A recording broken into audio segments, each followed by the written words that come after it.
Nek ora tak pethukke kok sembrono, nek tak pethukke aku mesti tekaning pati. Nek ora tak pethukke bapak penjangkane ora bakal kelakon. Kalah cacak menang cacak gong.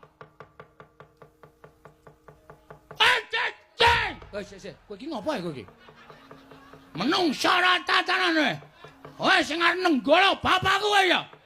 Wah, kepro watu. Sik, gong. Hei. Kosek. Iki sapa iki mbok dimatke? Sik. Baladewa ta iki? Baladewa dengkulmu mlocot. Ora aku iki dadi apa kok kowe namun nyawang kok kaya. Kowe iki dadi Baladewa, Tru?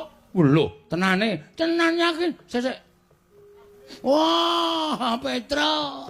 Sarunge mambu bensin. Aku dadi Baladewa to. Edan tenan wong gleleng tenan. Ora nyewa sandangan endi, Tru? Ora nyewa sandangan iki aku mung bengok ngucap dhewe, Pak, nek pancen kowe prisa, kowe nyen bapak krungu, aku tulungono. Lah kaya diserot bumi kok metungul meneh dadi kaya ngene iki. Wah, gleleng. Jagat diobati jagat pangestu Koro. Bagong.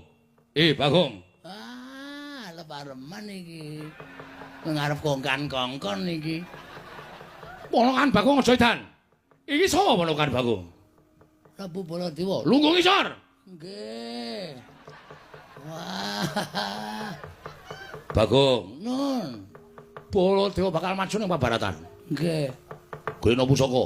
Nggih. Mangkat dina iki. Nggih. Mangkat dina iki aja mlirik matamu. Nggih. Wah, jan aku ya wedi tenan to ya. Rasane kaya ngadep Baladewa tenan.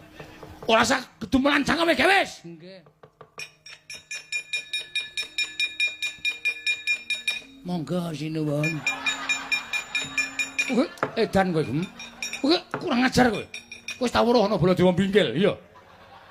Mbok menawa ajeng buka reparasi ndonga ganti. Nggih. Wah, jan gleleng tenan. Niki napa nggen kula wau? Moh ora sudi. Kegeden. Iya. Kula nek ra semene iki ra tonjo Niki nggih. Yo, saentuke. Minggiro. Nene nggih.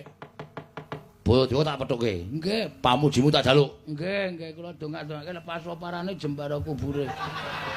Wong edan ora.